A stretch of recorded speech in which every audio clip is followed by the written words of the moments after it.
Assalamualaikum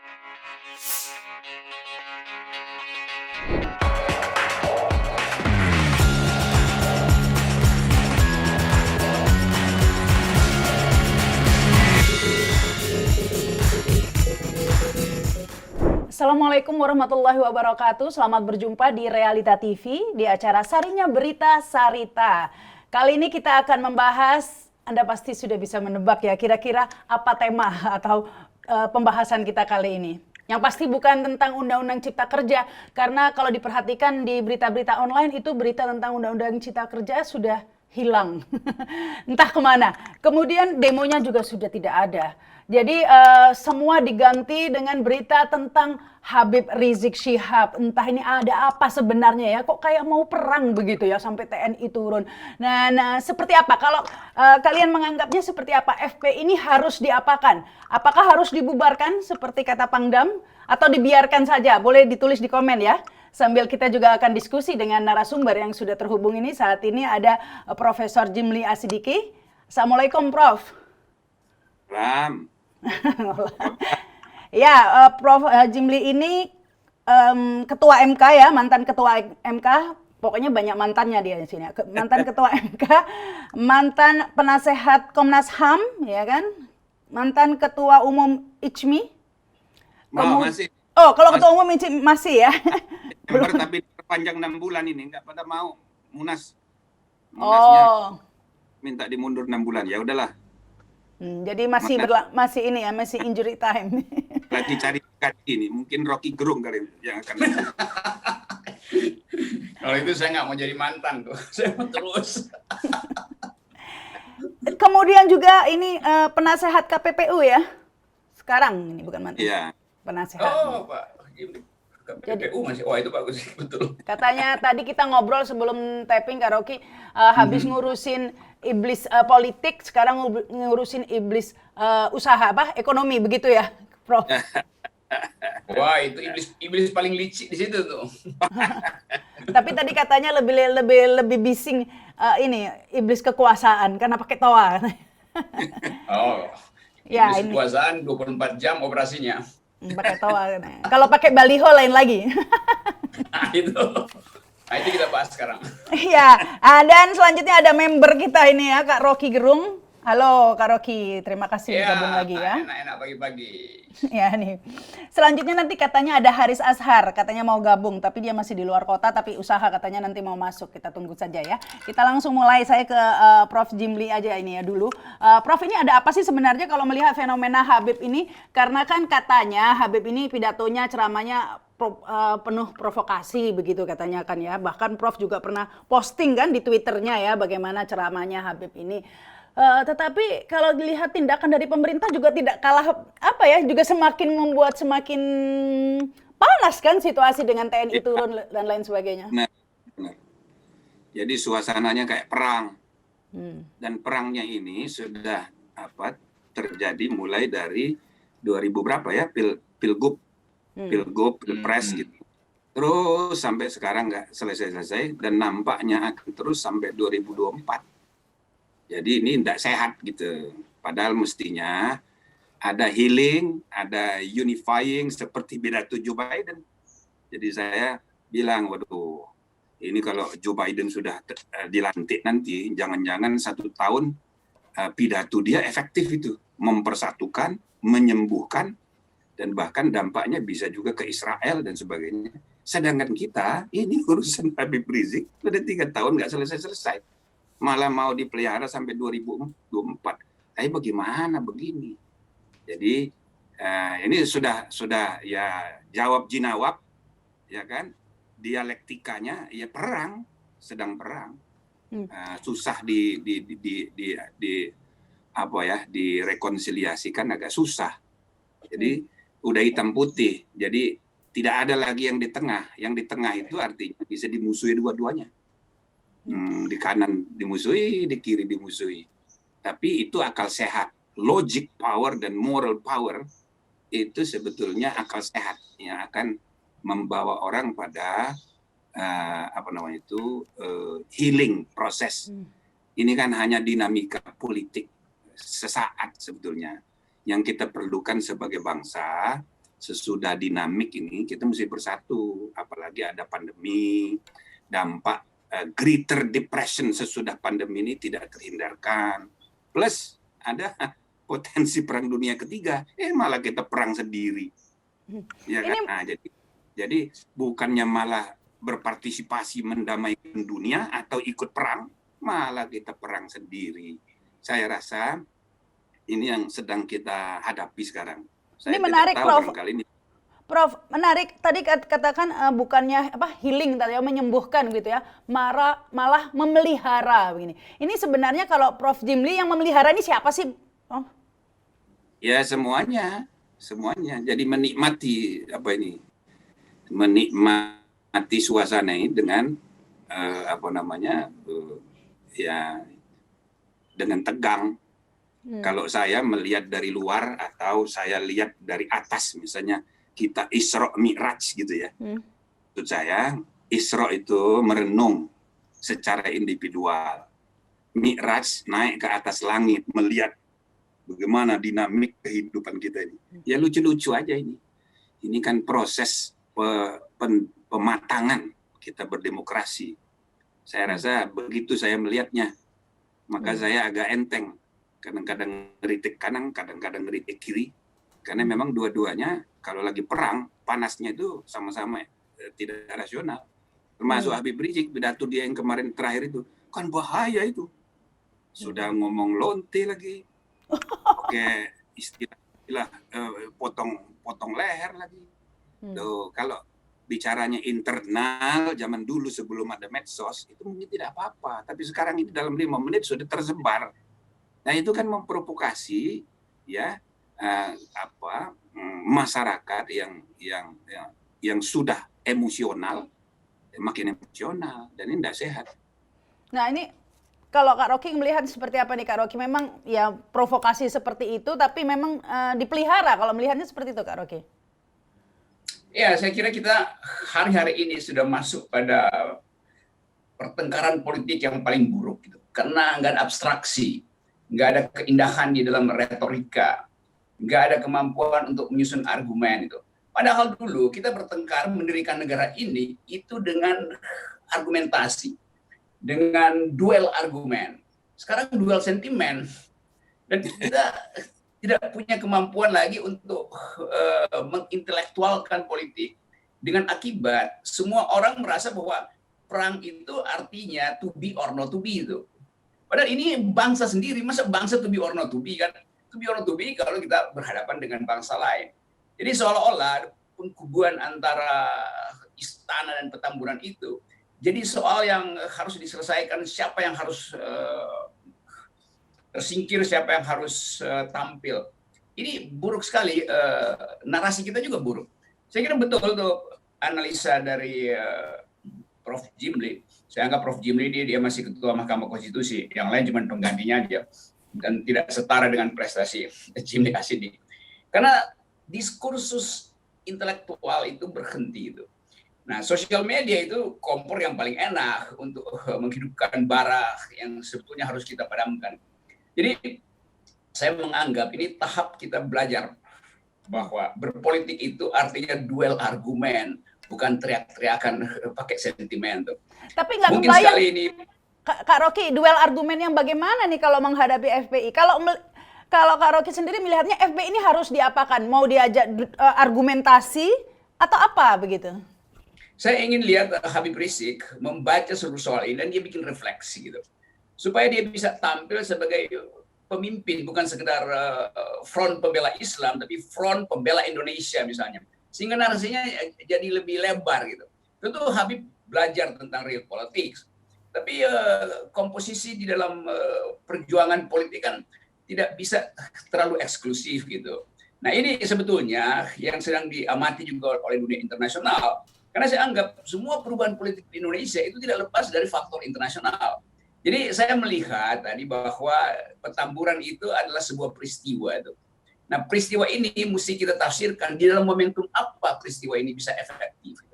Demikian juga penurunan baliho oleh tentara itu juga sebuah peristiwa yang momentumnya bisa justru membuat bangsa ini dinilai sebagai menurun secara demokrasi itu. Jadi dua-dua pihak ini sebetulnya berupayalah untuk bikin refleks yang tajam supaya, atau banyak baca buku lah, itu di belakang uh, Pak Jimmy itu penuh dengan buku itu. Kita mau lihat bahwa mereka yang berpolitik itu tampil dengan ide yang kuat, bukan sekedar ingin jungkilkan seseorang atau seseorang juga ingin jungkilkan orang yang lain tuh. Nah, perang semacam itu yang bukan perang intelektual, bahkan bukan perang urat saraf tuh. Kan enak kalau ada perang urat saraf antara Petamburan dan Istana, terus kita bisa evaluasi lalu kita komentari kan. Sebagai komentator kita nggak bisa komentar lebih lagi karena derajat pengetahuan politik tokoh-tokoh ini betul-betul makin lama makin dangkal. Tidak ada sensasi intelektual, tidak ada kemampuan untuk membujuk publik, mempersuasi publik dengan argumentasi. Jadi politik yang paling indah itu adalah kalau ada abstraksi. Itu enaknya itu. Itu pentingnya Pak Jimli itu membuat refleksi supaya kita tahu bahwa bangsa ini punya semua peralatan untuk bertengkar secara intelektual. Ada konstitusi yang keren, ada sejarah perdebatan ide negara tuh. Kenapa model itu yang tidak kita ulangi itu? Padahal itu adalah asal usul dari kebangsaan kita. Prof. Jimli sependapat bahwa kita saat ini tengah menghadapi penurunan demokrasi ya. Yang satu penggal-penggalan ya, yang satu lagi main turunin baliho begitu. Bahwa kita memang penurunan demokrasi seperti itu. Ya, satu gejala dunia. Itu kan gejala dunia sebelum COVID itu sudah sedang mengalami penurunan. Banyak faktor yang menyebabkan penurunan, salah satunya rasisme. Itu melanda seluruh dunia. Yang kedua, politik kepentingan, politik bisnis. Apalagi sudah Donald Trump terpilih. Walhasil, saya sering bicarakan ini ada 4-5 faktor regresi dalam demokrasi global. Nah, ditambah pandemi, ini muncul diktatorship konstitusional. Diktatorship, ya kan? Tapi dibenarkan secara konstitusional. Nah, karena apa? Karena ada keadaan darurat, pandemi. Nah, praktek dua ini saja, ditambah lagi praktek di Indonesia sesudah Pilpres dan Pilgub, itu mengalami penurunan luar biasa. Dan ini nggak usah kita marah ya, karena yang penting bagaimana kita mengelolanya menjadi baik kembali, karena kuantitatif kita nomor 3, demokrasi terbesar, tapi kualitatif kita kan nomor 64 masih jauh gitu loh. Ini menarik. Jadi, menarik Pak. Prof mengatakan diktatorship konstitusional. Ini contohnya apa nih Prof? Apa yang kayak gubernur bisa diberhentikan gara-gara melanggar dengan surat instruksi, atau seperti apa contohnya ini? Clinton Researcher sejak tahun 56 dulu nulis buku ini. Makanya memberi inspirasi saya menulis buku tahun 2008, Hukum Tata Negara Darurat. Jadi ada keadaan darurat yang memberi pembenaran konstitusional pada tindakan-tindakan sedikit represif dan kadang-kadang banyak gitu loh. Nah, jadi keadaan pandemi ini memberi pembenaran itu atas nama keselamatan rakyat. Maka demokrasi pasti turun gitu loh. Nah, tapi yang tadi saya mau tambah ya, apa yang disampaikan Pak Rocky itu bagus sekali. Mestinya harus dipahami juga sekarang ini, politik tuh mestinya kalau mau ikut politik agak ke tengah gitu, agak lebih inklusif. Sebab kalau menggunakan label Islam, ini ada problem. Problem dunia sekarang ini sedang Islamofobik di semua bangsa. Di lingkungan orang Hindu di India, Islam lagi dikerjain. Di lingkungan Buddhis di Myanmar, Islam lagi dikerjain. Di semua negara Eropa, orang tidak mau tahu apa sebabnya timbul terorisme, timbul radikalisme.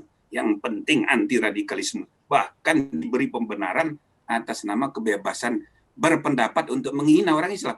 Itu keluar dari mulut Macron, sebelumnya Perdana Menteri Norway, Perdana Menteri Swedia, terakhir ini lagi Austria, ya kan? Dan juga Donald Trump. Ini gejala dunia, maka itu juga berpengaruh di Indonesia, berpengaruh juga di negara Muslim. Sedikit ada yang gerakannya itu menggunakan agama radikal keras, itu tidak disukai. Nah, maka harus agak ke tengah kalau mau berpolitik, lebih inklusif dan sebagainya. Dan yang kedua, ya berpolitiknya ya memang harus ya jelas gitu loh. Saya kan anjurkan, Pak Habib Rizik kalau bisa itu gerakkan tuh partai-partai Islam yang tidak punya tokoh sekarang. PBB pecah, PAN pecah, PKS pecah. Ya mbok itu disatukan, ya kan? Nah, tapi dia nggak mau bikin partai politik atau masuk ke partai. Dia hanya mau mendukung PKS. Ya kan begitu kan? Oke, itu pilihan politik. Maka selanjutnya saya menyarankan kita ini ke depan harus membedakan mana parpol, mana orpol, dan mana ormas. Sebaiknya ormas itu jangan berpolitik. Kalau mau berpolitik, namakanlah orpol. Ini harus ada rekonstruksi. Supaya semua ormas itu dia harus netral partai. Begitu juga kalau parpol, ya parpol beneran. Sambil kita benahi. Semua partai sekarang ini tidak berfungsi dalam menyalurkan aspirasi. Semuanya diam. Dia hanya melakukan rekrutmen politik, ngisi-ngisi jabatan aja. Untuk pendidikan politik, menyalurkan aspirasi. Diam semua. Maka saluran orang-orang yang tidak suka pada pemerintah ini kemana? Nggak ada tempatnya gitu loh. Public debate di parlemen itu juga tidak terjadi. Public debate yang kedua di forum MK. Maka alternatifnya kalau public policy itu tidak ada ruang untuk menampung perbedaan pendapat, lah ya kan kacau, orang jadi di jalanan. Dan itu tidak sehat. Jadi kalau bergerak politiknya itu di jalanan, nah itu mudah ditafsirkan makar gitu loh. Jadi bernegara itu harus kita kelola secara melembaga. Maka partai harus berfungsi, ormas harus berfungsi, parlemen harus difungsikan, MK, ya pengadilan harus berfungsi. Saya berharap semua tokoh-tokoh yang sedang mendudukin amanat ini bisa memahami itulah deliberatif demokrasi. Demokrasi itu bukan hanya formalisme, mengambil keputusan berdasarkan tata tertib, berapa jumlah yang taken, berapa yang sudah hadir, tok. Jangan begitu. Partisipasi publik, substantif deliberation itu menentukan substansiasi demokrasi, kualitas dan integritas demokrasi. Nah gitu loh.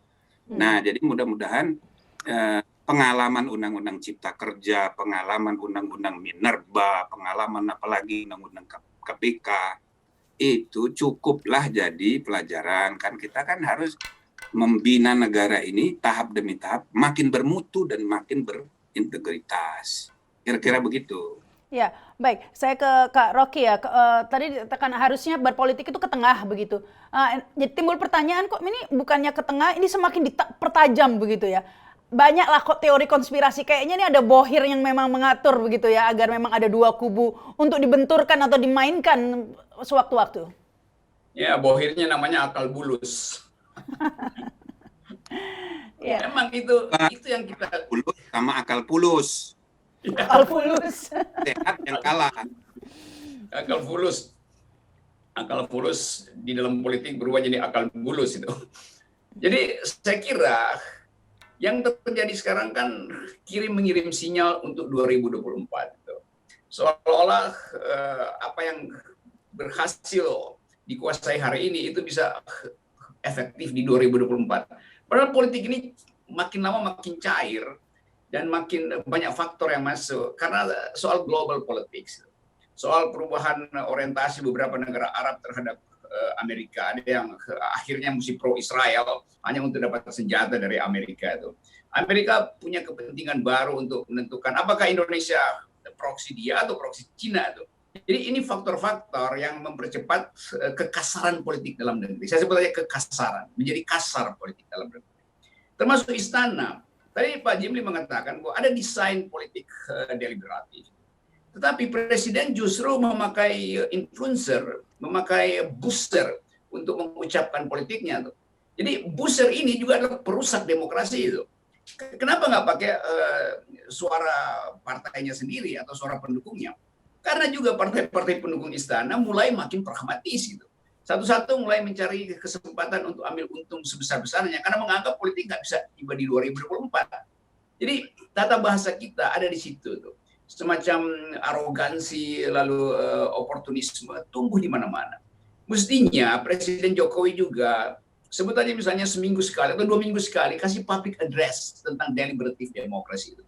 Undang orang yang mengerti, ada Jimli Asidik, ada dosen juga yang pinter mungkin dari daerah itu, supaya ada variasi pikiran dengan maksud untuk membuat pertengkaran politik ini tertib secara intelektual dan punya arah secara kebangsaan. Nah, sinyal itu nggak kita dapat dari sana. Itu yang mengakibatkan konfrontasi itu tiba. Sekarang yang kita lihat Presiden seolah-olah beroposisi pada Petamburan, pada Habib Rizik, kan ajaib kan. Dan semua energinya seolah-olah hendak ditaruh di situ untuk mengepung pusat politik baru yaitu Habib Rizik. Nah, reaksi Habib Rizik juga nggak kalah keras itu, menganggap bahwa ini adalah waktunya untuk gelar kekuatan. Padahal sebetulnya ini prosesnya mungkin secara timeline itu 2-3 semester karena kita menunggu apa yang akan membuat negara ini celaka. Pasti soal ekonomi itu. Nah, persiapan ke arah soal-soal semacam ini yang mestinya dirapatkan di istana. Nah, saya bayangkan istana itu setiap kali rapat itu membahas radikalisme itu ngapain itu. Jadi sekali lagi saya ingin lihat juga Habib Rizik ini berupayalah untuk memahami politik di dalam kedalaman konseptual supaya orang tidak melihat bagian fisik dari politik aja, tapi bagian idealnya tuh, bagian konseptualnya. Demikian juga istana. Jadi kita ingin kembalikan politik kepada pertengkaran intelektual. Itu adalah asal usul bangsa ini, bertengkar secara intelektual. Saya kira itu poinnya. Baik, saya ke Profesor Jimli ya. Tadi mengatakan ya sudah dikasih contoh tadi bahkan diposting di Twitternya Prof Jimli ya, contoh ceramah Habib Rizik yang katanya keras, mengeluarkan kata-kata kotor dan lain sebagainya. Tapi nyatanya Prof, Habib Rizik ini banyak pengikutnya lah ya gitu, banyak yang kemudian membela begitu ya Habib Rizik. Ini Anda melihatnya fenomena apa ini? Mengapa meskipun penampilannya seperti itu, mengapa masih banyak yang bersimpati? Apakah ini menunjukkan suatu mabuk agama atau radikal, atau sebaliknya sebagai saluran untuk orang yang tidak suka pemerintah, tidak punya saluran, kemudian menganggap Habib Rizik ini sebagai simbol perlawanan? Saya rasa itu dua-duanya. Jadi makanya begitu banyak ya yang menjemput itu di tweet saya, kan saya puji. Pokoknya ini fenomena yang luar biasa ya kan, kita apa namanya, jangan dikecilkan, artinya marah orang kalau dikecilkan. Nah, tapi selanjutnya bagaimana, kan kita tidak bisa membiarkan politik ekspresi politik, ekspresi pendapat, aspirasi politik terus di jalanan. Ini kan tidak sehat. Sampai reuninya kan setiap tahun itu 2012. Ya itu kan terus mengingatkan lagi tentang konflik pilgub yang udah selesai.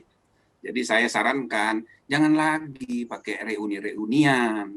Ya udah sekarang ya masuk partai politik atau bikin partai politik, atau saya bilang disalurkan secara melembaga.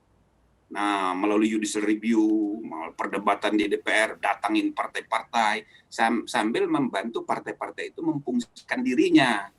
Nah, itu menurut saya penting sekali, karena kalau selalu adu jumlah massa ya, itu tidak bisa. Kan kita udah menganut sistem pemilihan presiden langsung, demokrasi ini.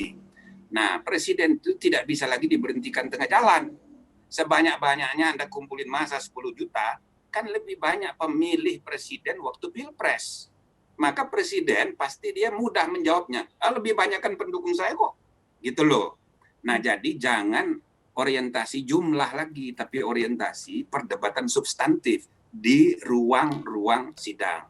Itu yang saya sarankan pada Habib Rizik. Tapi Prof, saran Anda ini seperti apa ya? Gampang-gampang tapi tidak mungkin dilakukan di suatu situasi kayak sekarang ini. Poin kedua, kita harus catat, ini artinya memang semakin banyak yang oposisi kepada pemerintahan. Nah, ini bagus-bagus saja, tapi ini persiapan untuk 2024. Jangan diniatkan banyak-banyakan jumlah itu untuk memberhentikan tengah jalan. Nggak bisa. Satu-satunya mekanisme impeachment. Impeachment itu 2/3 kali 3/4. Lebih sulit dari mengubah undang-undang dasar. Jadi, tidak usahlah kelompok yang ingin beroposisi berapapun bencinya kita kepada pemerintah sekarang, ya kan? Siapkan saja untuk 2024 gitu loh.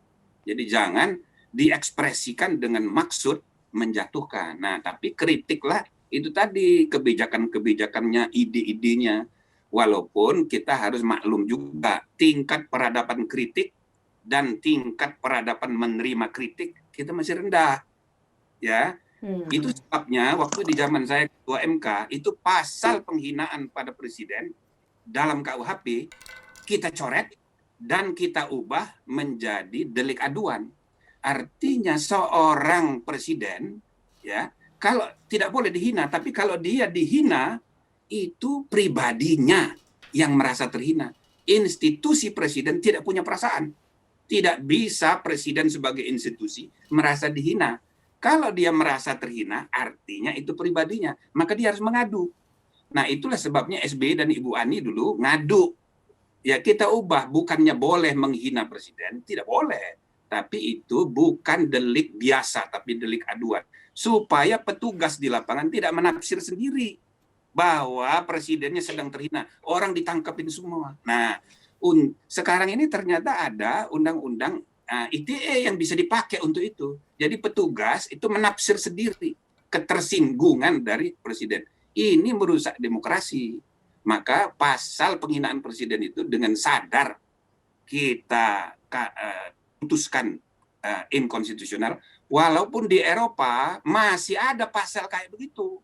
Cuma selama 2 abad terakhir pasal seperti itu tidak pernah dipraktekkan.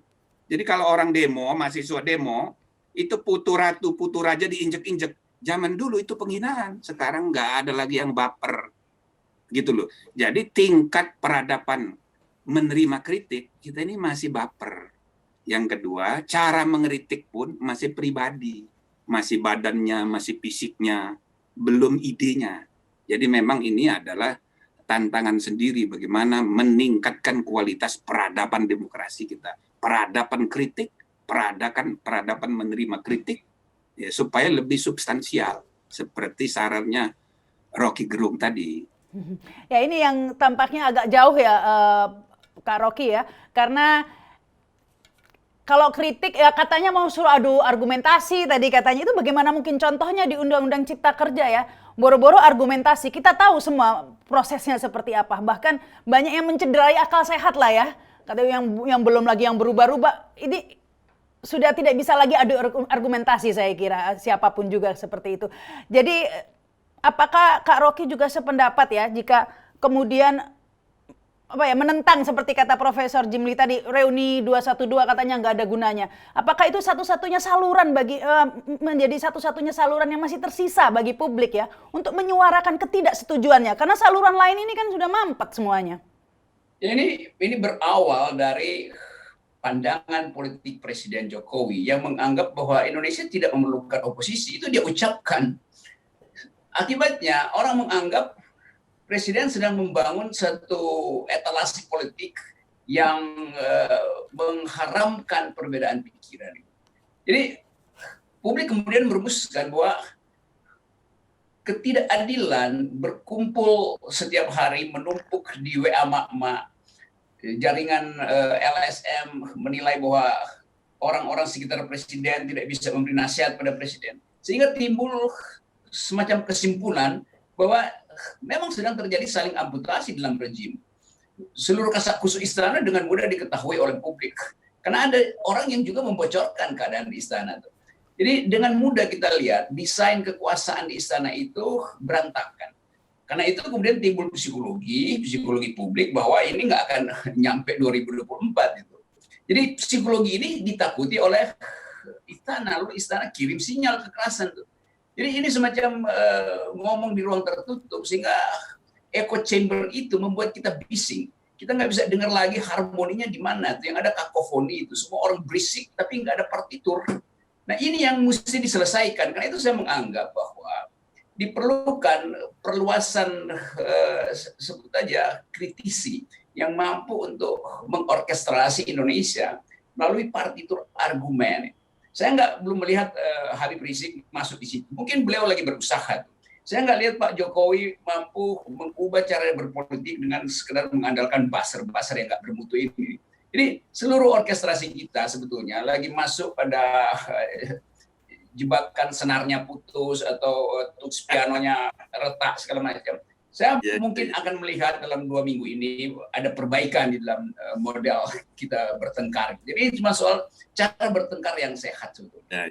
Nah di belakang Habib Rizik ada masa yang sebetulnya masa virtual yang kadang-kadang dianggap tidak efektif, tapi masa virtual itu justru yang menguasai sosial media, sehingga betul orang ingin menitipkan perlawanan politik melalui Habib Rizik karena tadi akumulasi kekecewaan terhadap istana buta huruf terhadap kekecewaan itu karena nggak punya sensor intelektual yang selalu dibanggakan aja ini kita lebih baik dari negara lain. Tapi ngapain membandingkan itu? Intelijen juga gagal terus untuk membaca keresahan politik. Gitu. Nggak bisa mendeteksi bahwa yang akan menjemput Habib Rizik itu adalah sekian ribu orang, sekian ratus ribu orang. Nggak bisa mendeteksi bahwa akibat dari penurunan baliho itu akan ada meme yang justru menghina institusi-institusi TNI. Jadi ini kegagalan multidimensi. Tapi apakah kondisi Kak Rocky, apakah kondisi politik kita ini masih cukup sehat atau mendukung untuk kita beradu argumentasi seperti itu? Mengingat kalau protes atau mengkritik ini nasibnya bisa berakhir seperti teman-teman Kak Rocky sendiri loh, Mas. Jangan lupa ya, Kak Syahganda dan kawan-kawan masih mendekam di penjara loh nih Kak Rocky.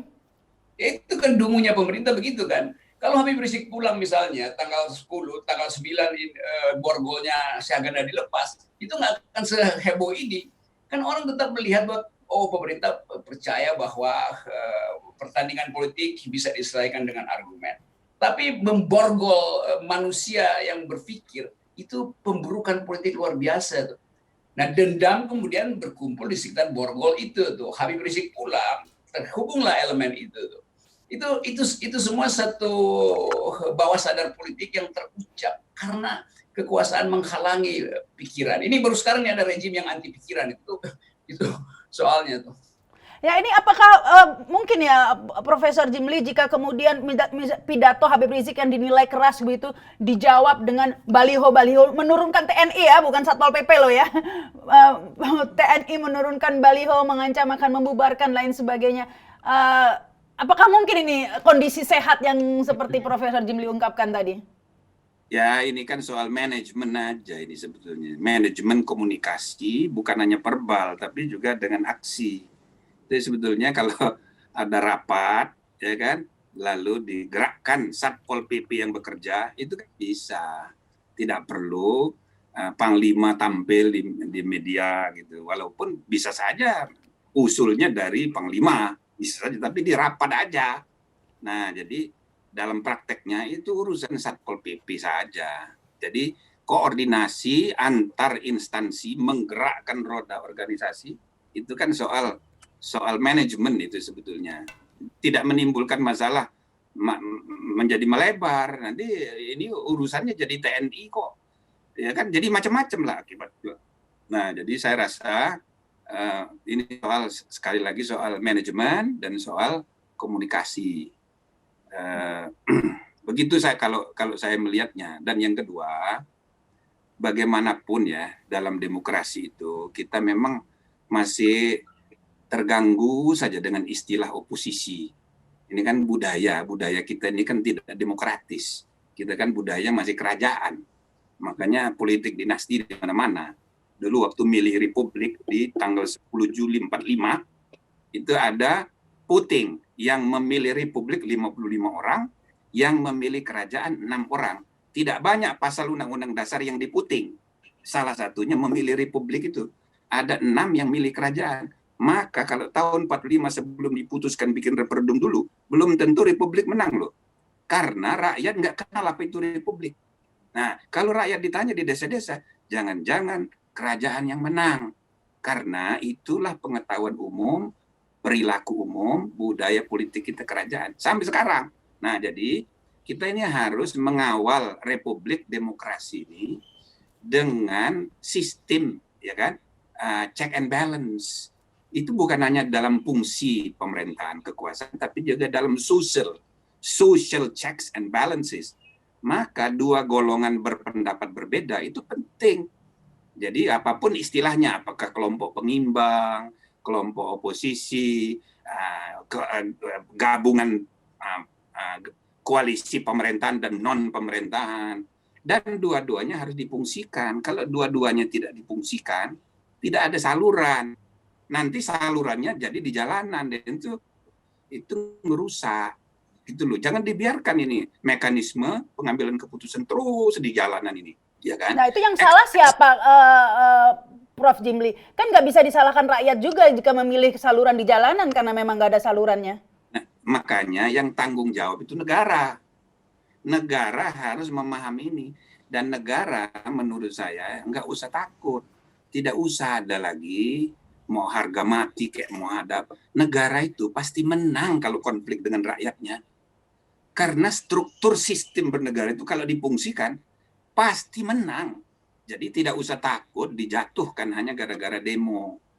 Nah, jadi yang penting bagaimana mengarahkan dinamika pro kontra itu dengan baik. Makanya di dalam struktur bernegara itu harus ada politisi, harus ada statesmanship, kenegarawanan. Jadi bukan hanya memikirkan kelompok golongan menang kalah, tapi bagaimana sama-sama menang dalam jangka panjang. Jadi kalau hanya menang kalah, negara itu pasti menang, pemerintah itu kalau dia menggunakan semua aparat pasti menang. Diberi pembenaran oleh budaya feodal, menang pasti. Cuma masalah tidak selesai dan berlarut-larut dalam jangka panjang, ribut terus. Padahal kita memerlukan kemajuan dengan kompak. Apalagi ada pandemi, apalagi ada resesi, apalagi ada perang dunia. Nah, jadi kunci kemajuan peradaban bangsa itu salah satunya kita rukun bersatu, tapi ada keadilan, ada kebebasan yang terjaga, ya kan? Dan ini semua memerlukan peran negara dan negarawan. Nah, ini yang kita yang agak kesepian sekarang ini dengan harapan dan negarawan. Ya, ini tampaknya Prof. Jimli ini bukan hanya cocok bagi jadi penasehat Komnas HAM atau penasehat KPPU ya, tapi penasehat presiden kan. Dulu Watimpres juga kan? Iya, pernah. Kayaknya sekarang perlu lagi nih ya. Enggak lah, udah gantian.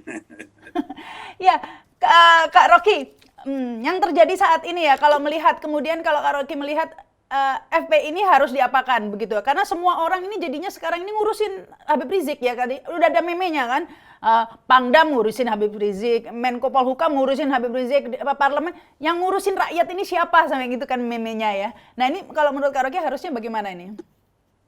Harusnya istana itu setiap minggu ikuti kuliah online dari Profesor Jimli Asidik soal kesadaran berkonstitusi itu. Itu ada kuliah gratis. Cuma Presiden Jokowi perintahkan buzzer-nya itu tongkrongin vlog online YouTube dari Jimli Asidik. Demikian juga menteri-menteri atau teknisi birokrasi itu. Supaya kalau tampil ke publik datang dengan bahasa konstitusi, bahasa konseptual. Jadi ini kekuasaan tidak dibikin rapi karena tidak dijahit secara ide. Itu pentingnya ikutin kuliah Jimli Asidik. Demikian juga teman-teman FPI, sebagian mesti ikut kuliah itu tuh, supaya perpolitikan tidak sekedar dikuasai oleh jargon.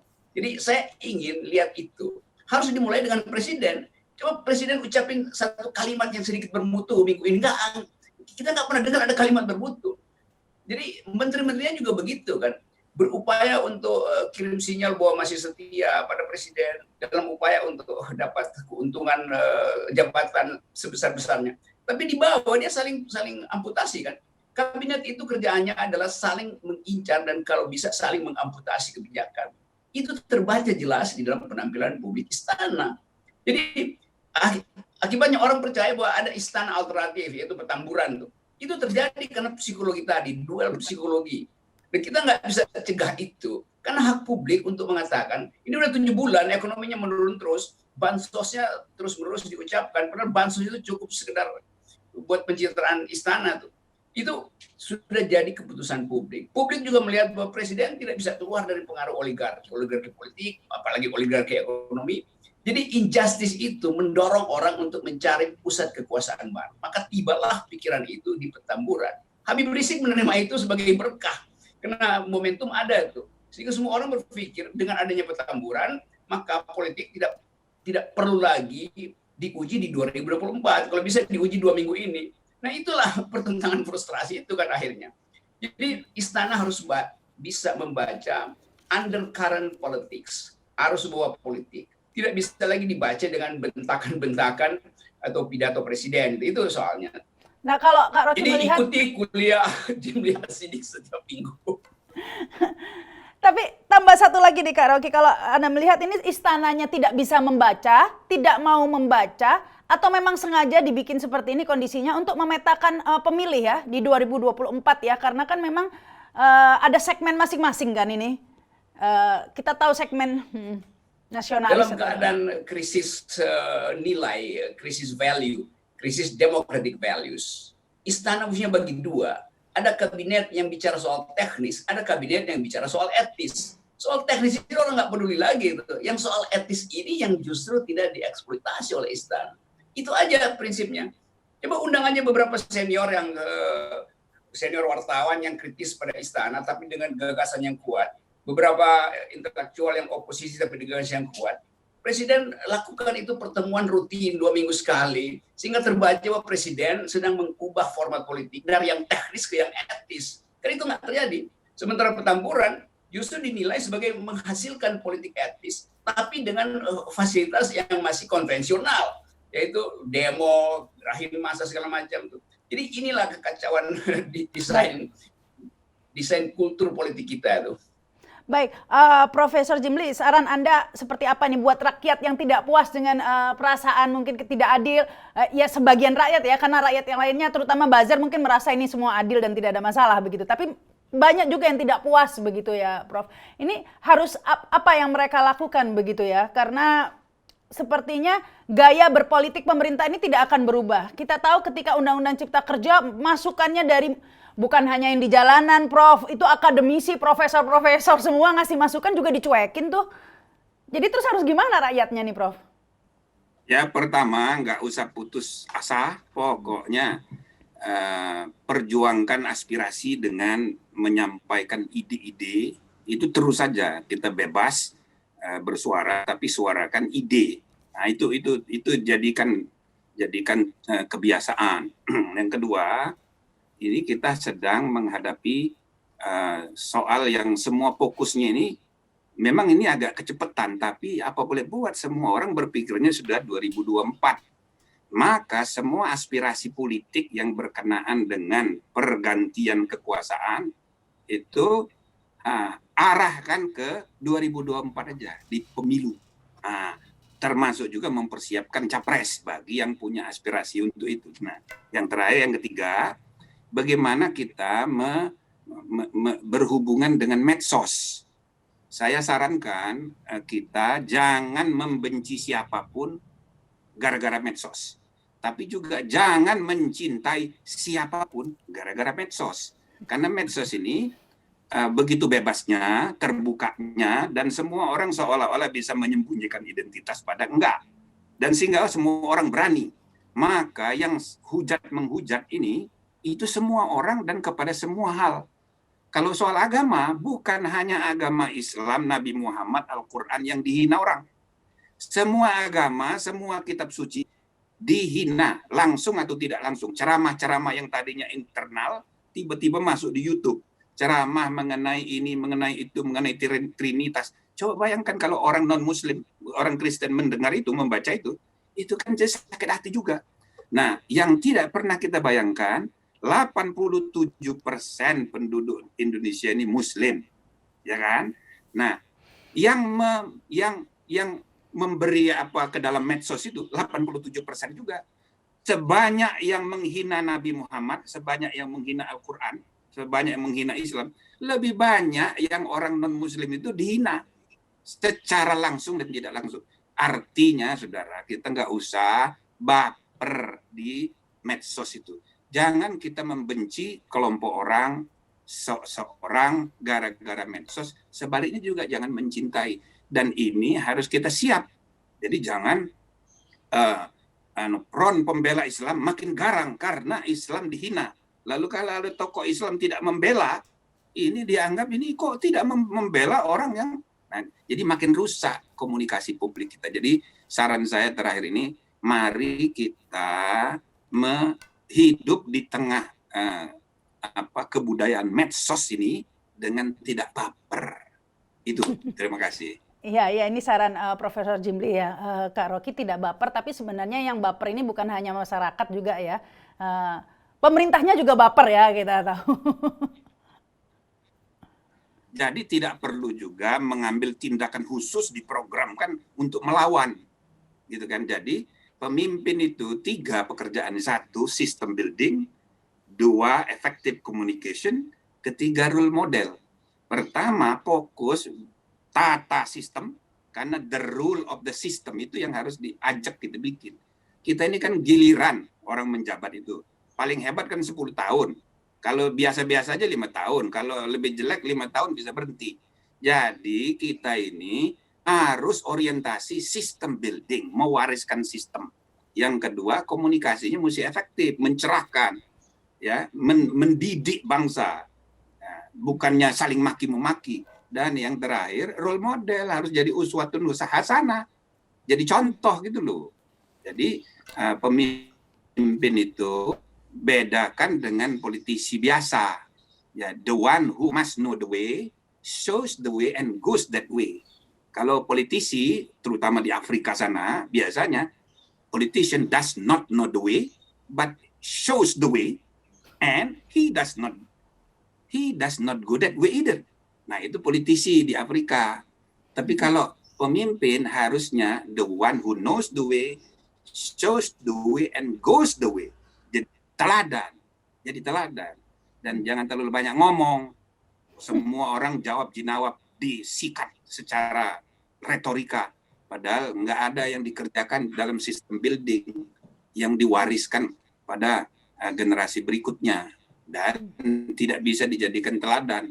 Komunikasinya pun belepotan. Nah, ini susah kita kalau begitu leadership ya yang harus dicontoh.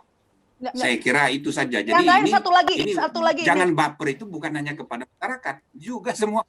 Ya, satu lagi ini Prof Jimli, ya tadi kalau kita lihat situasi saat ini kan memang di masyarakatnya saling maki-memaki begitu kan. Tapi di kalangan pemerintahnya saling tangkap-menangkap loh. Sampai gubernurnya aja minta klarifikasi, diperiksa 10 jam gitu.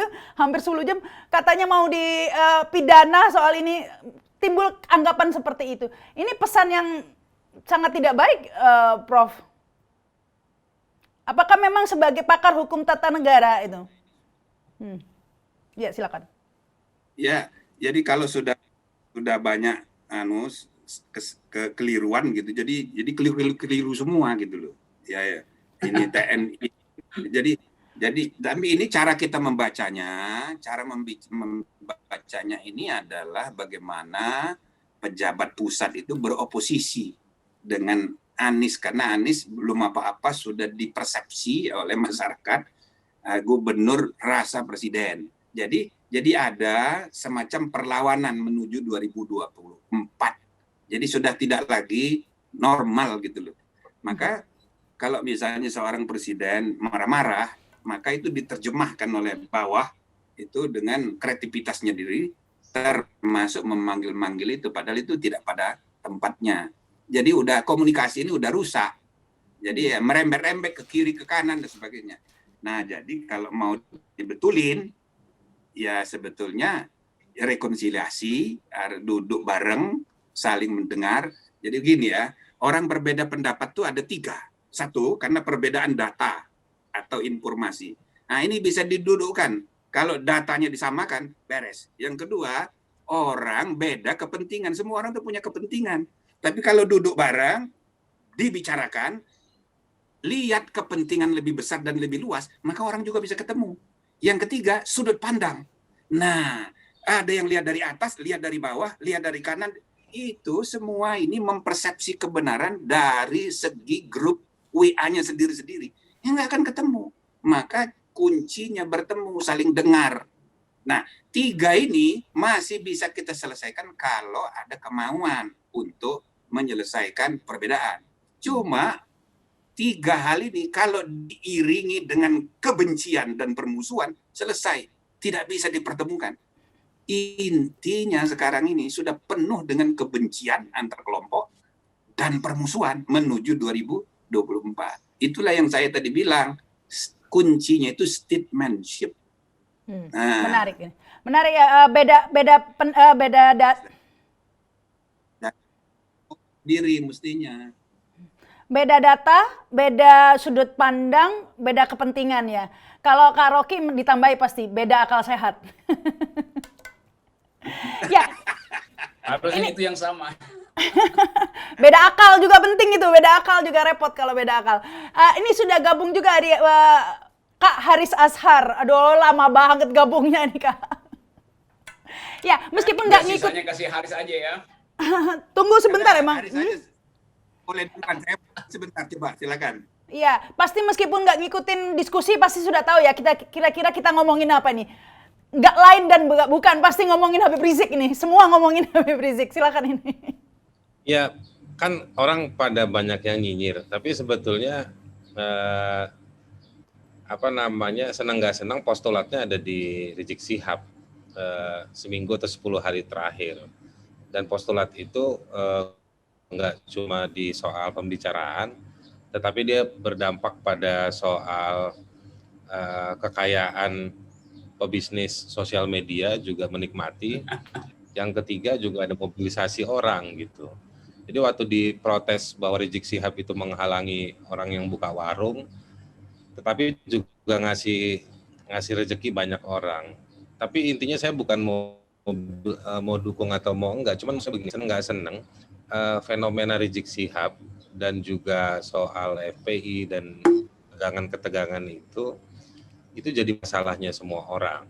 Sampai ada Pangdam yang dilalah ujuk-ujuk datang bikin statement soal spanduk yang harus diturunkan.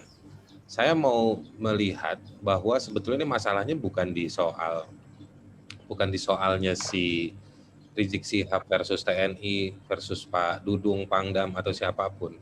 Ini jangan-jangan sebenarnya justru dia menunjukkan bahwa ada governance ya, tata kelola yang nggak jalan. Masa urusan spanduk harus TNI? Mestinya itu kan sekedar urusannya si Satpol PP. Dan spanduk itu diidentikan sebagai kesalahan administratif institusional yang namanya FPI dan si figur Rizik Syihab. Padahal menurut saya bisa tiba-tiba saya mendek-mendek ke dekat rumahnya Prof. Jimli, itu saya pasangin spanduk. Apakah di situ ada otoritas atau ada administrasi FPI yang tahu soal soal spanduk tersebut? Ini kalau di hukum perang itu ada konsep namanya leveng mese. Gitu. Leveng mese itu yang mobilisasi masyarakat seketika angkat senjata melawan musuh. Nah, ini bukan melawan musuh, tapi sebetulnya ini ada mobilisasi publik yang berangkat secara sukarela memasang spanduk-spanduk itu. Nah, ya terus mau disalahin ke FPI-nya, ya diketawain sama FPI. Mau diidentikan dengan Rizik Syihab-nya lagi tidur-tiduran barangkali karena kecapean atau mungkin karena sakit yang katanya ada COVID dia alami. Jadi menurut saya ini ada titik-titik yang coba dikoneksikan lewat prasangka. Sementara ada kalau di dunia elektronik itu ada ada papan yang bisa disolder satu sama lain, itu nggak dikerjakan. Misalnya meminta pemerintah daerahnya menangani. Lalu secara politis kalau memang ada prasangka itu yang tadi Prof. Jimli bilang ya didialogkan. Jangankan Rizik Syihab, perang aja Azerbaijan sama Armenia itu beberapa negara sibuk bikin mediasi. gitu. Selain menghitung jumlah korban, tapi ada yang mediasi, ada yang diplomasi. Tapi kenapa urusan yang kayak begini lebih dikapitalisasi untuk kapitalisasi untuk dipersekusi juga. Nah, saya melihatnya ini sebetulnya antara meluasnya dukungan karena memang Prabowo-nya nggak setia pada jati diri oposisi, akhirnya orang mencari figur dan mencari platform baru untuk beroposisi, meluapkan kekecewaannya, ya kan? Nah, sampai di situ di level negara mereka memelihara popularitasnya atau masih sibuk kampanye, padahal udah berkuasa tapi masih kampanye dengan cara melihat model oposisi biner, bahwa di sana itu anti nasionalis, anti pada NKRI, membahayakan dan lain-lain. Tetapi titik nyambungnya hanya urusan spanduk, gitu. Luar biasa itu spanduk, gitu. Jadi saya agak masih belum paham. Jadi ada kecemasan yang meluap-luap di level negara, padahal negara punya instrumen hukum untuk menyelesaikan secara damai, ya, bukan menghukum juga, tetapi secara damai untuk dijadikan dasar untuk berdialog. Tapi di yang level di masyarakatnya, ada pertarungan anti dan pro yang akhirnya juga tersulut dari cara negara meresponnya, dari soal spanduk sampai mobilisasi tentara dan juga sampai persepsi-persepsi yang ada di para politisi. Nah, ini harusnya sih bisa ditegaskan. Satu, kalau secara teknis gitu ya Rahma ya. Kalau secara teknis legal administrasi sebetulnya ini gampang, tinggal presiden yang kasih ketertiban aja, mulai dari statement sampai memanggil otoritas yang paling tepat. Itu satu. Yang kedua, Kemendagri, daripada dia ngancam bahwa gubernur bisa dihukum, lebih baik dia rapat sama Ridwan Kamil, sama Anies Baswedan, sama wali kota. Ini soal spanduk gimana, bisa nggak ada yang ngerjain apa dan lain-lain. Jadi sebetulnya saya melihat ada hal yang mubazir, gitu. Ada hal yang mubazir yang harusnya bisa dilakukan oleh negara, oleh otoritas administrasi, tetapi itu nggak dilakukan. Dan kalau itu dilakukan, saya yakin dia akan meminimalisir dan meruncingkan pada perdebatan soal misalnya ketakutan soal ideologi, soal blok politik. Nah, biarkan itu menjadi asupan demokrasi buat kita semua. Tetapi jangan dia direcoki oleh urusan spanduk. Itu yang menurut saya nggak terima. Saya sih senang nikmatin aja pendapatnya Prof. Jimli, Prof. Rocky. Saya nikmatin semua pendapat itu. Tapi kalau tiba-tiba dia dikonstruksikan pertarungan blok politik ini hanya pada urusan spanduk, ya itu intel asing yang ada di kantor kedutaan pasti ketawa-tawa, ini negeri apa sih? Mungkin saya berhenti di situ aja. Ya, tunggu. Yang terakhir ini Kak Rocky nih, belum terakhir, tapi Kak Rocky tampaknya mau ada ini ya. Silakan ini Kak Rocky. Karena memang kenapa? Saya sudah ada di. Ada satu lagi nggak bisa ya, Prof? Soal ini loh, FPI ini kan katanya nggak ada izin, nggak ada aturan, jadi bisa dibubarkan nggak? Bikin lagi aja tentang ormas. Nah, FPI Perjuangan. Penting untuk ke depan bagaimana policy negara mengenai partai, mengenai orpol, ormas, itu topik sendiri aja. Ya, ini biarkan Pak Rocky bicara. Baru satu kali bicara kok udah selesai nih. Ya, saya duluan ya. Ya, terima kasih Prof. Assalamualaikum. Ya. Salam. Silakan ini Kak Rocky. Memang ini ya degrading ya, urusannya jadinya ngurusi spanduk begitu. Ya, ini main-main beginian bisa berbalik. Jadi saling cari taktik. Bayangkan misalnya kalau baliho itu dilarang diturunkan di depan markas FPI. Lalu semua orang di sekitar situ di genteng rumahnya, bubungan itu dia pasang bendera tuh. Siapa yang mau turunin? Itu kan hak privat orang di situ kan. Jadi eskalasi ini terjadi karena kedunguan mengolah konflik. Itu aja sebetulnya. Kenapa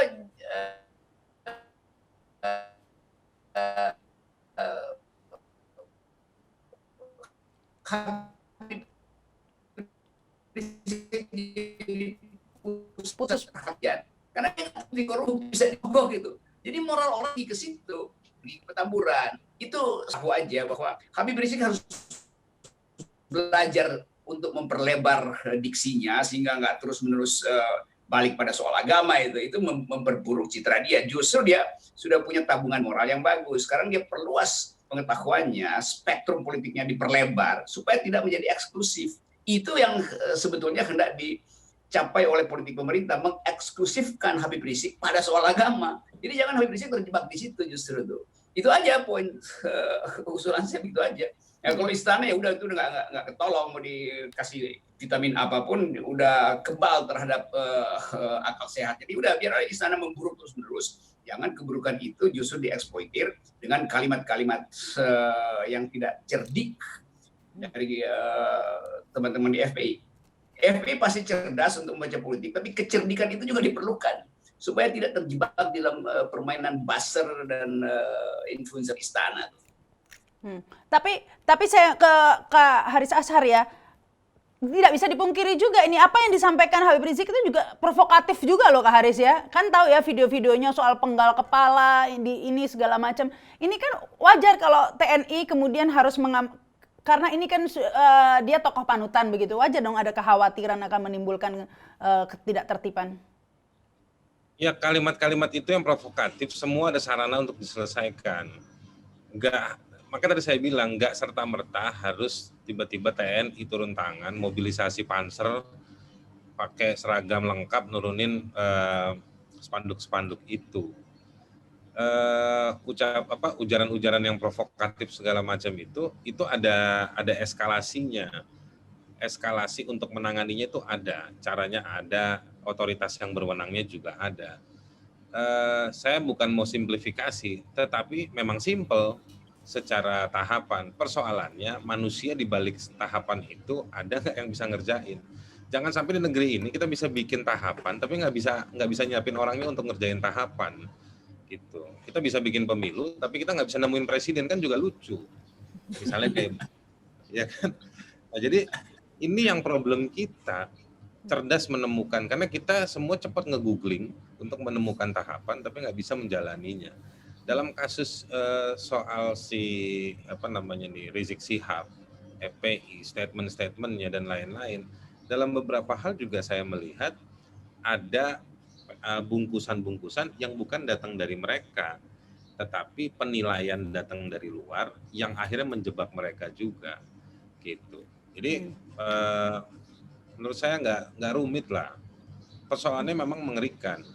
Ngomong soal situasi di Perancis, Rizik Syihab ngomong penggal kepala apa segala macam, ya itu ngeri, tidak mendidik gitu. Nah, yang kayak begitu antidotnya apa? Antidotnya ya diadvokasi Rizik Syihabnya, misalnya dikirimin dengan soal Anda itu ditonton sama anak-anak, yang begitu-begitu, bukan didatengin sama politikus PDIP, dikasih juru bicaranya ormas agama tertentu, yang langsung berhadapan head to head, berdebatnya berat-berat. Menurut saya nggak serumit itu juga. Artinya kalau daging sama daun pepaya itu untuk membuat daging jadi lebih lembut. Daun pepayanya untuk menangani situasi ini ada banyak, Rahma. Tapi Kak Rocky pasti sependapat bahwa Habib Rizik ini memang sebenarnya harus diakui juga membuat gerah banyak orang juga begitu ya, statement ini dan lain sebagainya ini. Wajarlah jika memang kita nggak bisa melihat dari satu sisi ya, dari sisi lain banyak yang merasa gerah dan tidak sependapat begitu. Ya, iya, tapi kan orang tahu bahwa ya itu model tabiat kultur politik Tanah Abang gitu kan. Itu buat saya itu bahasa yang biasa aja, sama seperti kita saling maki di lingkungan yang khas. Tapi karena dia diucapkan pada lingkungan yang berbeda, tafsirnya jadi lain gitu. Itu soal biasa, gampang itu bahasa-bahasa itu. Tapi saya kira Habib Rizik akan mengevaluasi dan tahu bahwa ada bagian yang seharusnya dia edit. Sama juga Pangdam harusnya mengevaluasi, ada bagian yang seharusnya dia edit. Supaya nanti kita merasa enak, ada debatnya itu betul-betul karena gagasan yang kuat. Dan orang melihat ada pertarungan yang enak antara istana dan Petamburan itu. Nah, siapa yang mesti ada di tengah? Ya wacana semacam ini Rahma Sarita bikin lebih banyak TV juga supaya kita bisa ucapkan hal-hal bukan untuk mengambil keuntungan dari dua ketegangan itu, tapi untuk membawa bangsa ini ke dalam kerucut yang lebih tinggi, yaitu cara berpikir ideal, cara menghasilkan ide konstitusi yang bagus tuh dengan perbandingan negara lain dan dalam keadaan global politik yang memburuk. Saya kira soalnya begitu tuh. Sisanya adalah kita berdiskusi sambil menikmati cendolnya Haris Asrar. Kok tahu? Ya, tapi yang terakhir ini Kak Haris, karena kan ya ini kan mau Desember ya, mau reuni 212. Nah, ini lagi. Saya duluan ya, saya juga harus kejar pesawat. Oh, oke, selamat jalan ini ya. Oke. Jangan lupa masker, protokol kesehatan. Ya. Salam buat Terima kasih Kak Rocky. Salam buat Pangdam, salam buat Muldoko, salam akal sehat. Ya, bye. Bye, Laudian. Ini ke Kak Haris ya. Iya, tadi itu kan mau Desember ya, reuni 212. Ini kalau Kak Haris, ya tentunya ini akan jadi mainan rame lagi nih lah, ini akan jadi bising lagi nih. Kalau menurut Kak Haris, seperti apa? Banyak orang yang menyarankan ya, agar tidak usah aja lah ada reuni-reuni seperti itu. Tapi kalau Kak Haris melihatnya seperti apa? Saya begini ya, saya berharap begini, setiap hari itu ada dalam sejarah dia mengandung peringatan. Pasti dulu tuh tiap hari ini tuh pernah ada apa. Soal 212, maka konteksnya yaitu kalau dia terus dijadikan alat permusuhan yang tidak sehat, Rahma, ya itu akan menegang. Jadi tambah tegang itu peringatan 212 tahun ini. Tapi kalau misalnya kita bisa fokus untuk meminggirkan hal-hal yang tidak perlu diperdebatkan. Jadi perdebatannya tetap ada. Saya memang pengen bukan ada. Maaf, putus. Diulang lagi ini Kak Haris, freeze. Saya mau ya. Bukan bertindak dengan cara bukan merespon apa yang kritik, tapi justru malah memotong dari belakang atau dari samping dengan tema-tema lain. Itu yang menurut saya justru nggak sehat gitu. Dan di sisi yang lain jangan tanggapi Rizik Syihab untuk hal-hal yang tidak punya democratic value, constitutional value. Gitu. Jadi buka debatnya, responnya untuk tema-tema yang Rizik Syihab bisa bicara soal demokrasi, soal constitutional value, soal kehidupan bersama. Tapi bukan menanggapi dengan pernyataan-pernyataan yang kasar, lalu dikirim satu kayak semacam operasi atau tindak respon negara untuk melakukan tindakan hukum. Menurut saya sampai di situ, senang nggak senang, jadi akhirnya kayak semacam memberi ruang yang lebih kepada atau lebih tinggi kepada si Rizik Syihab atau si FPI. Ya iya, itu juga harus diapresiasi dalam konteks FPI-nya sudah tidak seperti dulu lagi, sudah jadi kayak semacam gerakan apalah gitu, kita nggak tahu. Nah, sampai di situ juga harus dalam kehidupan demokrasi seperti kita memang butuh oposisi, satu. Yang kedua, harus ada kanal untuk mewadahi semua aspirasi critical thinking yang ada di masyarakat. Kalau misalnya itu tidak dikanalisasi atau tidak disiapkan, tidak dibuka ruang kebebasan untuk orang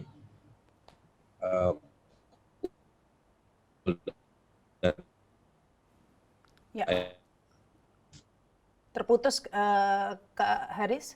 Dia juga akan menciptakan keberbahayaan. Jangan tangkapin, biarkan YouTubers media seperti Rahma Sarita juga makin membesar, biarkan juga misalnya ada kelompok-kelompok seperti FPI dan lain-lain itu juga membesar.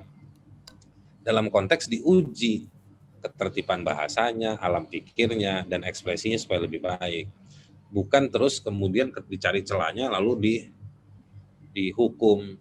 Menurut saya itu diborgol, di shutdown atau dimatiin mic-nya kalau pakai bahasa Puan Maharani gitu kan, analogi.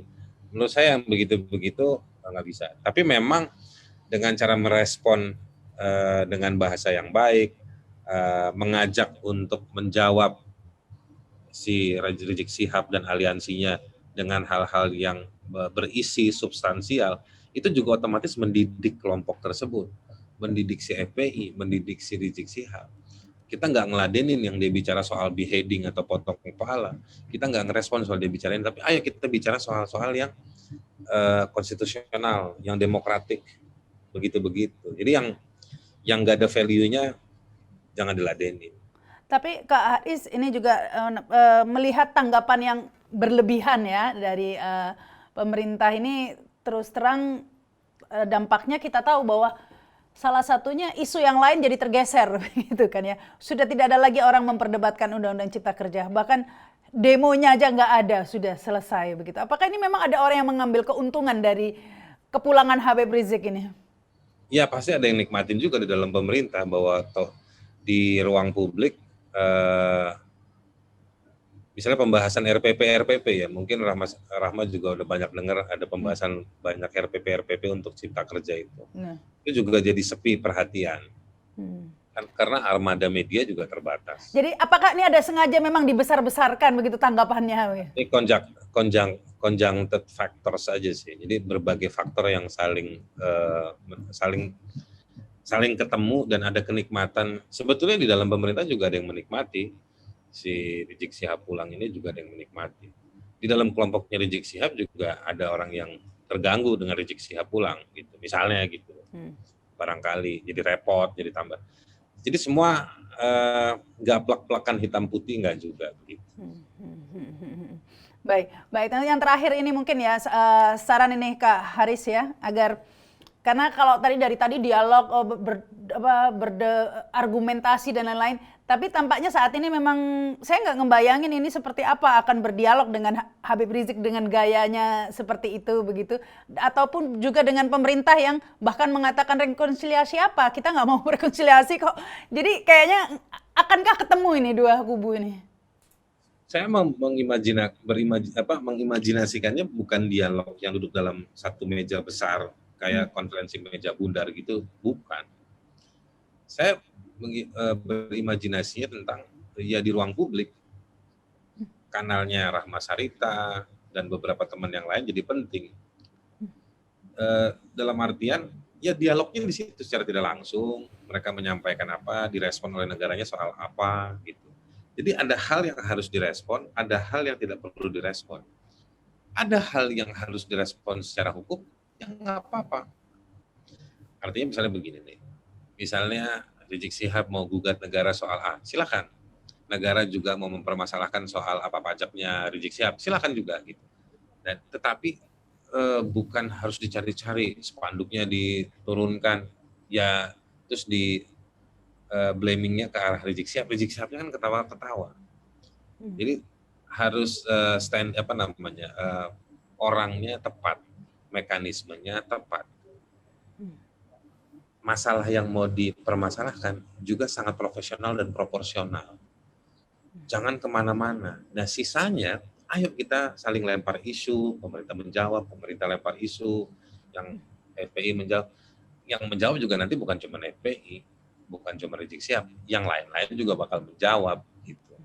Dan nanti ada pilihan-pilihan tugas yang secara identitas itu akan diambil. Misalnya Cipta Kerja, lebih banyak direspon oleh mahasiswa dan anak muda. Itu kan juga nanti silakan ditantang juga ke FPI-nya. Apa catatan Anda misalnya kayak gitu. Jadi menurut saya jangan terlalu main di narasi besar dan general yang menuduh hitam putih. Menurut saya rugi kita sebagai masyarakat, sebagai warga, sebagai bangsa kalau para pihak ini politiknya politik gergaji pohon. Jadi berusaha motong pohon satu dan sana, tumbang. Padahal kita masih bisa menikmati indahnya mematahkan ranting-ranting pohon itu. Ya kan? Jadi kita mainnya di sangat proporsional. Di isu-isu tertentu. Dijawabnya secara demokratis. Isinya harus isi-isi yang terkait dengan konstitusi atau constitutional issues gitu. Nah, diuji juga, itu juga perannya negara mendidik kelompok-kelompok kelompok-kelompok seperti FPI, person seperti Rizik Syihab, gitu. Jadi susah amat sih misalnya orang kayak Muldoko tanya ke Rizik Syihab, Bib, ente ngomong apa sih sebetulnya, ya kan? Coba jelasin dulu poin yang ini, poin yang ini. Nanti tinggal diklarifikasi. Katanya negara punya data, kan sayang kalau ada kritik dari Rizik Syihab atau orang seperti Rizik Syihab tidak dijawab dengan data, dengan hasil. Atau misalnya memang tidak berhasil, minta masukannya. Jangan-jangan orang bisa ngeritik tapi nggak bisa kasih solusi. Banyak Kan harus itu diuji kayaknya. juga, Rahma. Baik. Baik. Terima kasih nih Nah, sudah itu bergabung ya di ini. Nanti mudah-mudahan kita Sorry akan. telat ya. Hah? Sorry Terima tadi kasih. telat gabungnya. Nggak apa-apa, nggak masalah. Kita kan ngobrol-ngobrol aja. Thank you ini Kak Haris. Terima kasih juga ya atas perhatian di channel Realita TV. Jangan lupa subscribe di program Sarinya Berita Sarita. Silahkan komen, bisa adu argumentasi ya. Ini ruang publik juga di komen ini bisa juga ya. Sampai ketemu di program Sarinya Berita minggu depan. Mudah-mudahan sudah gak membahas masalah Habib Rizik lagi nih. Ada apa lagi? Atau tema-tema lainnya yang lebih menyangkut kepentingan atau perbaikan sistem demokrasi di Indonesia misalnya. Akhirnya saya Rahma Sarita. Sampai jumpa. Wassalamualaikum warahmatullahi wabarakatuh.